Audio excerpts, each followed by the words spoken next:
नमस्कार दोस्तों, कैसे हैं आप। मैं नीना शर्मा अपने चैनल एस्ट्रो 101 में आपका बहुत स्वागत करती हूँ। और बड़ों को मेरा प्रणाम और छोटों को मेरा बहुत बहुत प्यार। तो आज दोस्तों मैं आपको बताने जा रही हूँ कि आपकी जो कुंडली है उसमें किस प्रकार से जो विदेश सेटलमेंट या विदेश जाने के योग बनते हैं। तो जो लोग बिल्कुल भी अपनी कुंडली देखना नहीं जानते, मैं इतने आसान तरीके से आपको समझाऊंगी कि आप भी अपनी अपनी कुंडली खोल करके बहुत ही आसानी से उसमें देख पाएंगे कि आपकी कुंडली में भी विदेश जाने के या विदेश सेटलमेंट के योग बन रहे हैं या नहीं बन रहे हैं।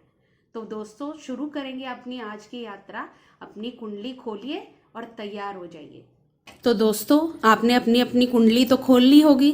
तो अब देखते हैं कि आपकी कुंडली में विदेश यात्रा और विदेश में बसने के योग बनते हैं और किस प्रकार से बनते। यहाँ पर आप देख रहे होंगे कि मैंने कुछ पॉइंट्स लिखे हुए हैं, तो इनके अनुसार मैं आपको बताऊंगी, एक एक करके आपको हर पॉइंट को समझाऊंगी कि किस तरीके से इन पॉइंट्स के अकॉर्डिंग आपकी कुंडली में विदेश में जाने के या विदेश यात्रा के या विदेश में बसने के योग बनते हैं। तो देखिए सबसे पहले क्या लिखा हुआ है मैंने कि लग्नेश जो है यदि वो 12th हाउस में हो, लग्नेश 12th हाउस में। अब लग्नेश कौन सा होता है, जो यहाँ पर ये जो पहला भाव है ये हमारा लग्न होता है और इसका जो मालिक होता है वह हमारा लग्नेश होता है। तो आपकी कुंडली में, जैसे मैंने आपको पिछली वीडियो में बताया था कि आपकी कुंडली में यहाँ पर कोई भी नंबर लिखा हो सकता है। सपोज आपकी कुंडली में यहाँ पर 7 नंबर लिखा है, तो 7 नंबर के जो मालिक होते हैं वो होते हैं शुक्र।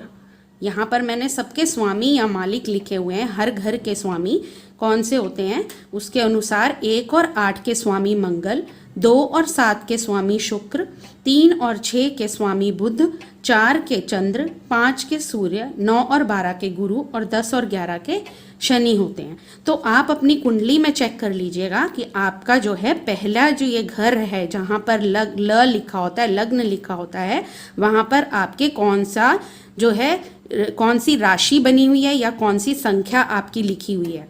तो इसके अनुसार यहाँ 7 जो मैंने लिखा है उसके अनुसार यहाँ 7 के जो मालिक हैं वो शुक्र बनते हैं। अब यदि ये शुक्र जा कर के 12th हाउस में बैठ जाते हैं, ये होता है हमारी कुंडली का 12वां भाव, इसको हम 12वां भाव बोलते हैं।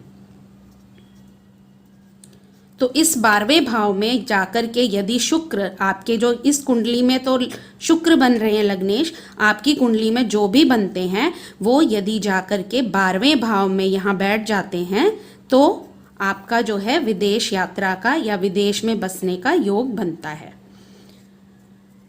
दोस्तों जो 12वां भाव होता है वह विदेश यात्रा का भाव भी कहलाता है, व्यय भाव भी इसे हम कहते हैं। ये हमारे व्यय को दिखाता है और साथ ही साथ ये भाव हमारी विदेश यात्रा को भी दिखाता है।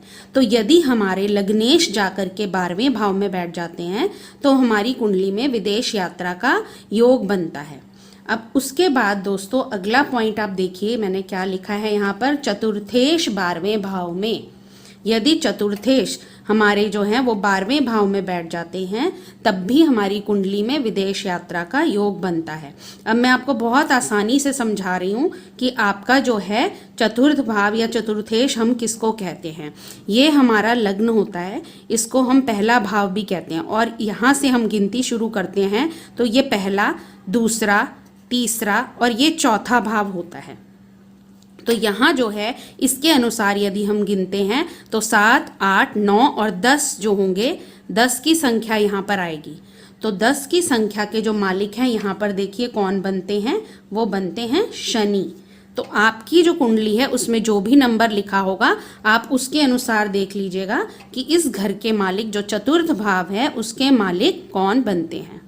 और आपकी कुंडली में जो होंगे यदि वो चतुर्थेश जाकर के जो है 12वें भाव में बैठ जाते हैं तब भी हमारी कुंडली में विदेश यात्रा का योग बनता है। जैसे कि यहाँ पर शनि बैठे हुए हैं तो शनि जो हैं, शनि इस भाव के मालिक हैं, पर यदि यही शनि इस भाव के जो मालिक हैं वो जा कर के 12वें भाव में बैठ जाएंगे, यहाँ पर शनि बैठ जाते हैं यदि, तो ये जो है हमारी कुंडली में विदेश यात्रा का योग बनाते हैं।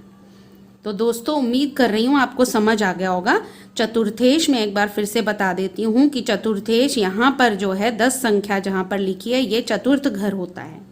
तो ये जो है ये हमारा भूमि भवन वाहन का जो है सुख दिखाता है। और यदि इसका मालिक जाकर के 12वें भाव में बैठ जाता है तो ये भी हमारी कुंडली में विदेश यात्रा का योग बनाता है। अब जो है दोस्तों अगला पॉइंट देखते हैं हम। अगला है लग्नेश के ऊपर कई दृष्टियां। अब आपके जो कुंडली है उसमें लग्नेश हो सकता है कोई भी संख्या लिखी हो, उसके अनुसार मैंने आपको बोला है उसके अनुसार आप चेक कर लीजिएगा। तो यदि आपकी कुंडली में यहाँ हम सोचते हैं कि 7 नहीं लिखा है, यहाँ पर 9 लिखा है, तो 9 के मालिक जो हैं यहाँ पर गुरु बनते हैं। तो 9 के मालिक जो हैं गुरु जो हैं, समझ लीजिए कि यदि वो यहाँ पर पंचम भाव में बैठे हुए हैं, आपको ये देखना है कि आपकी कुंडली में वो बैठे कहाँ हैं, आपकी कुंडली के लग्नेश कहाँ पर बैठे हैं। यदि वो यहाँ पर बैठे हुए हैं और उनके ऊपर जो है 2 या 3 ग्रहों की दृष्टियां पड़ रही हैं तो भी आपके विदेश जाने के योग बनते हैं। तो अब मैं आपको बताती हूँ कि लग्नेश के ऊपर जो है कई दृष्टियां किस प्रकार से पड़ेंगी। जैसे कि यदि इस भाव में जो गुरु से सप्तम भाव है 1, 2, 3, 4, 5, 6 और ये 7, ये गुरु से 7वां घर हो गया। और यहाँ पर यदि 2-3 ग्रह बैठे हुए हैं, सपोज यहाँ पर बुध बैठे हैं, शुक्र बैठे हैं या सूर्य बैठे हैं, कोई भी 3 ग्रह यहाँ बैठे हैं या 2 ग्रह बैठे हैं, तो उनकी जो दृष्टि होती है, हर ग्रह की 7वीं दृष्टि होती है। हर ग्रह जो है वह 7वीं दृष्टि से दूसरे घर पर देखता है। तो यहाँ पर ये जो हैं, ये 3 ग्रह जो दिखाई दे रहे हैं, ये अपनी 7वीं दृष्टि से गुरु को देख रहे हैं। और इस तरीके से आपका जो लग्नेश है उसके ऊपर 3-3 ग्रहों की दृष्टि आ रही है। तो यह भी जो है हमारी कुंडली में विदेश यात्रा का योग बनाता है। ठीक है दोस्तों, अब अगला पॉइंट मैं आपको समझाती हूँ कि यदि आपके 4th हाउस में राहु होता है, अभी अभी हमने पढ़ा कि ये जो है चतुर्थ भाव कौन सा है, यहाँ से लग्नेश से हम लग्न से हम गिनते हैं तो पहला, दूसरा, तीसरा और चौथा, ये चौथा घर होता है। और ये हमारी भूमि भवन वाहन और माता के सुख को दिखाता है। और यदि इस भाव में राहु बैठा हो, चाहे कोई भी यहाँ पर संख्या लिखी हो आपके, लेकिन इस भाव में यदि राहु बैठ जाता है तो ये जो है ये भी हमारी कुंडली में विदेश यात्रा के योग बनाता है। क्योंकि राहु जो होता है वो हमें अपनी जो भूमि भवन वाहन माता के सुख से दूर कर देता है। यह जो है दूर करने वाला ग्रह है। तो ये जो है यहाँ पर बैठ करके जो है राहु यहाँ जो है हमारे लिए विदेश यात्रा का जो है योग बनाता है। तो दोस्तों ये भी आपको पॉइंट समझ में आ गया होगा। अब हम अगले पॉइंट पे चलते हैं कि 4, 8, 12 में यदि नीच का चंद्र हो, 4, 8 या 12, 4th house, 8th house, 12th house. ठीक है दोस्तों, अब मैं आपको दूसरी कुंडली पे साफ से समझाती हूँ। तो 4th हाउस, 8th हाउस और 12th हाउस में यदि नीच का चंद्रमा हो, अभी अभी हमने देखा कि 4th हाउस कौन सा है हमारा, यहाँ से दोस्तों मैं फिर से आपको बताती हूँ, ये लग्न है और यहाँ से पहला घर इसी को माना जाता है, दूसरा, तीसरा, चौथा, ये आपका 4th हाउस हो जाता है। और इसके बाद जो है 8th हाउस आपका कैसे काउंट करेंगे हम, यहीं से हम आगे चलेंगे। ये घर 5वां होता है, ये 6ठा, ये 7वां और ये घर होता है 8वां। उसके बाद जो है आपका जो है 12वां घर कैसा गिना जाएगा, यहाँ से 8 से हम आगे चलेंगे, ये 9, ये 10, ये 11 और ये वाला जो भाव है इसको 12th हाउस कहा जाता है। तो अभी यदि इन तीनों में से किसी भी घर में नीच के चंद्रमा बैठे हों, अब नीच के चंद्रमा कैसे होते हैं, नीच के चंद्रमा होते हैं 8 संख्या में यदि चंद्रमा लिखे हों तो वो नीच के होते हैं। अब 8 की संख्या यदि आपकी यहाँ पर ये हाउस था, यहाँ पर यदि आपकी 8 की संख्या लिखी हो, ये हाउसेस हैं 4th, 8th और 12th, ये हाउसेस हैं।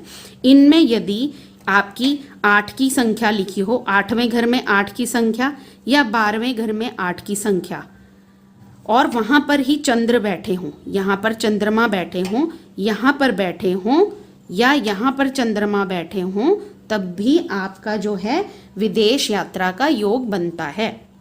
इसी के साथ साथ दोस्तों मैं आपको एक बात और बताती हूँ कि यदि हमारे लग्न में भी चंद्रमा बैठे हों तो वो भी हमें जीवन भर यात्राएं करवाते रहते हैं। तो एक तरह से आप समझ लीजिए कि पहला, चौथा, 8वां और 12वां घर पर यहाँ पर जो चंद्रमा है वो नीच के नहीं होते हैं, नीच के नहीं होंगे, वहाँ पर वो किसी भी संख्या और में बैठे हो सकते हैं। नीच के चंद्रमा कहाँ पर हम देखेंगे? चौथे, 8वें और 12वें घर में। ठीक है दोस्तों, तो यहाँ पर आपके इन हाउसेज में यदि 8 की ही संख्या लिखी हो तो और वहाँ पर चंद्रमा बैठे हों तो हमारा विदेश जाने का योग बनता है। उसके बाद दोस्तों मैं आपको नेक्स्ट पॉइंट बताती हूँ, जो 6 पॉइंट क्या है कि हमारे 12वें घर में शनि बैठे हों या शनि की दृष्टि वहाँ पर पड़ती हो। तो यहाँ पर अब मैं आपको समझाती हूँ कि 12वें घर में शनि बैठे हों। 12वां घर हमारा 12वां भाव कौन सा है? 12th हाउस, ये वाला हाउस है हमारा। और यहाँ पर यदि शनि बैठे हों, आप अपनी कुंडली में देखिए, संख्या यहाँ पर कोई भी लिखी हो सकती है। ठीक है दोस्तों, संख्या यहाँ आपकी कोई भी लिखी हो सकती है, लेकिन यहाँ पर यदि शनि बैठे हैं और या उनकी दृष्टि जो है इस हाउस पर पड़ती हो तो जो है आपका विदेश जाने का योग बनता है। अब आप कहेंगे कि आपकी दृष्टि कौन सी होती है शनि की? तो शनि जो होते हैं उनकी 3 दृष्टियां होती हैं। शनि की तीसरी, 7वीं और 10वीं दृष्टि होती है। ठीक है दोस्तों, तो 7वीं दृष्टि जो है वो आपको मैं बता देती हूँ, यहाँ से बनेगी। यदि आपके यहाँ पर शनि बैठे हैं तो वो इस हाउस को देखेंगे। और तीसरी दृष्टि कैसे बनेगी दोस्तों? अगर शनि यहाँ पर बैठे हों, आपकी कुंडली में यहाँ पर शनि बैठे हों तो 1, 2, 3 तीसरी दृष्टि बनती है। ठीक है दोस्तों, अब 10वीं दृष्टि कहाँ से बनेगी शनि की? हम काउंट कर लेंगे। यहाँ 7 बन रही थी, तो यहाँ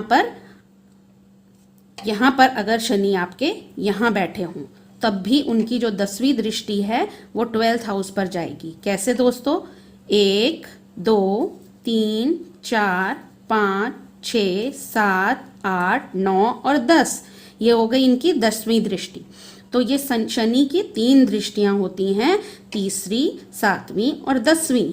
अब यहाँ अगर आपकी कुंडली में शनि बैठे हैं, अगर यहाँ बैठे हैं, अगर यहाँ बैठे हैं, तो उनकी दृष्टि जो है वो 12वें घर पर पड़ेगी और इससे जो है हमारी कुंडली में विदेश यात्रा का योग बनेगा। अब अगला पॉइंट दोस्तों क्या है जिसके अनुसार आपका जो है विदेश यात्रा या विदेश में बसने का योग बनता है, वो ये है कि 9वें, 10वें और 12वें में उच्च के ग्रह बैठे हों। 9वें, 10वें और 12वें में उच्च के ग्रह बैठे हों तब भी आपकी कुंडली जो है उसमें विदेश यात्रा के योग बनते हैं। तो दोस्तों यहाँ पर मैंने उच्च के ग्रह लिखे हुए हैं कि किस संख्या में जो ये ग्रह होते हैं वो उच्च के होते हैं। जैसे कि सूर्य जो है वो 1 की संख्या में लिखे होंगे तो वो उच्च के होंगे। चंद्रमा 2 में उच्च के हो जाते हैं, गुरु 4 में उच्च के हो जाते हैं और इसी तरीके से शुक्र 12 में, मंगल 10, बुध 6 और शनि 7 नंबर की संख्या पर उच्च के हो जाते हैं। तो दोस्तों यदि आपको मेरी आज की वीडियो पसंद आई हो तो कृपया सब्सक्राइब करिएगा, लाइक करिएगा, शेयर करिएगा और कमेंट में जय माता दी ज़रूर लिखिएगा। जिसको भी मेरी वीडियो पसंद आती है माता रानी की जय ज़रूर करिए। तो माता रानी की कृपा जो है वो सब पर बरसती रहेगी। माता रानी बहुत प्रसन्न होंगी और मेरी भी यही कामना है माता रानी से कि हमेशा सब लोग सुखी रहें और माता रानी की कृपा जो है सदा सदा आप लोगों के ऊपर बरसती रहे।